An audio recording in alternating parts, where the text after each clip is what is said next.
So today's presentation is on Albertson's movement to cut food waste, presented by Morgan, Jolie, Sydney, and Jackson for BusComm 201, Section 4001.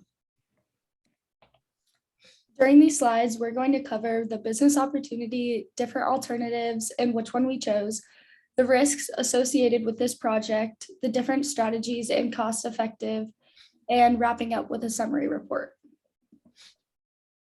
When you go into a grocery store, do you ever check the sell-by dates? Most people only check their eggs and dairy products.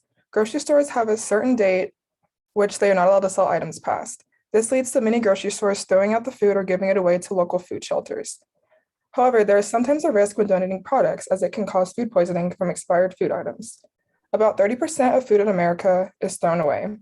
This impacts food security, resource conservation, and contributes 18% of total US methane emissions that comes from landfills. The wasted food that ends up in the garbage and eventually the landfill produces methane. With this business opportunity, we have provided an ethical solution for food waste. From a recent count in 2021, social workers recorded over 500 people experiencing homelessness in Boise, Idaho. By donating food waste to homeless shelters or food banks nearby, we can lower our carbon footprint. Albertsons can take control of their inventory and reduce the cost of their products. Another opportunity would be to repurpose the food. By donating the food to local restaurants, they can now turn what would otherwise be thrown out food into a delicious meal. In addition, donated food can also be tax deductible at the end of each year. Now Morgan will take us through the following 3 alternative solutions to our food waste problem. The first alternative solution is donating food, as it is the most cost-effective to help with our homeless population and eases starvation for the less fortunate as well. It helps grocery stores lower our carbon footprint and not wasting food and throwing it away versus feeding people. Our second alternative is logging inventory to be more aware with what is on our grocery store shelves. This helps different employees see what is really close to expiring to be more aware of what is on the shelf and what needs to be thrown away or donated. This also has no cost and is very simple to understand for different people. The last alternative is more of a last-ditch effort to sell items when they're really close to expiring that are unable to be donated.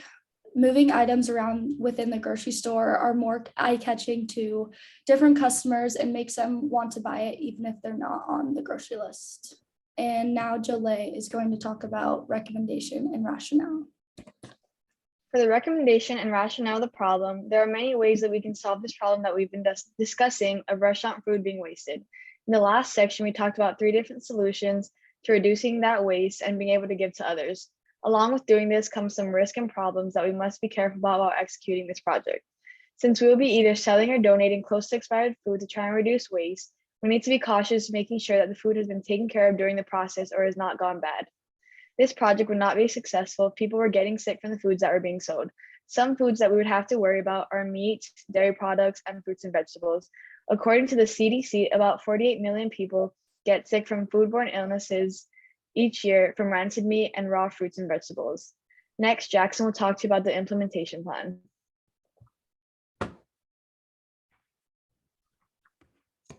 Now that we have our ways of solving the problem, we have to ask, how do we put this into fruition? Finding such expired food that stores are willing to provide for us is the easiest part. Once the food has been acquired, we have a transportation system already ready to take the food to the quality check and then onto the donation zone or food banks to be given out. Below, we go into details of the timescales, resources needed, and expected level of benefits. We have put a lot of time and effort into making these efficient as possible. For the timescale, in order for us to implement this plan of donating food that is past the sell-by date and close to expiration date, it will take some time because of the steps that come along with it. The first step would be to pick out each of the products in the grocery store whose due date is close to expiring. If the product is within 4 days of expiring, most people would not want to buy it, and it is the perfect time to donate them to a place or put them in the front of the store so that it doesn't go to waste. This process should take a couple of hours since there will be about 3 to 4 employees who are designated to find close to expiring food. They should do this at least once a week in order to find the products that can be donated. Next, if this product is going to a food bank or donated to somewhere else, We must make sure that the items are cold or being refrigerated throughout the process. That way, this can be done by using large coolers or a reefer truck. The food should be transported either the same day or the next day so that people who it's being donated to, have a couple days to enjoy it. Lastly, the food would arrive at the donation site so it can be enjoyed by others so it is not wasted in a couple days. Next, the resources that will be needed. For the resources that will be needed. In the US, the average hourly rate for grocery store employees is around $11 to $16, working an average of 20 hours a week, having a yearly income of between $11,000 and $16,500. Based on more research on how grocery stores are aware of their own stock and how to be aware of things that are more seasonal, are strictly on the software that holds the count of items sold and how they are now stocked. For around the winter holidays, pumpkin pie mix is more common then, and then strawberries around Valentine's Day. Next, we'll be moving into expected level of benefits. When food waste ends up in a landfill, it decomposes and releases methane emissions. Food waste has become a problem because it costs Americans billions of dollars in lost revenue. It also just a waste of natural and human resources and harms the environment by contributing to global warming. It is our responsibility to do what is ethically right and cut back on our carbon footprint. As a company, by donating our food waste to local shelters, we are helping the less fortunate in our community. In addition, because we are donating food, it can also be claimed as tax deduction for the amount of food donated and the cost that was paid.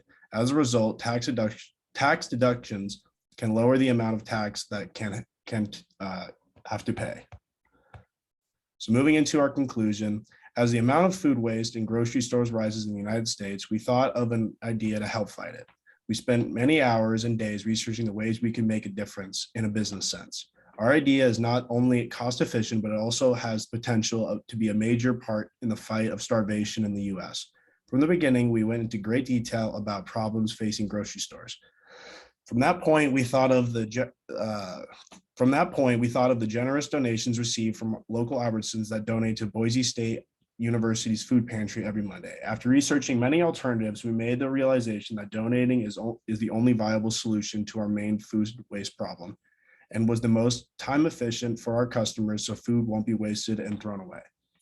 With constant food waste, not only do many people go hungry, but the environment suffers as well. Food ends up in places where it can harm the ecosystem around us, creating a huge impact on our carbon footprint, not only hurting animals, but the soil we use to grow these crops. Thank you.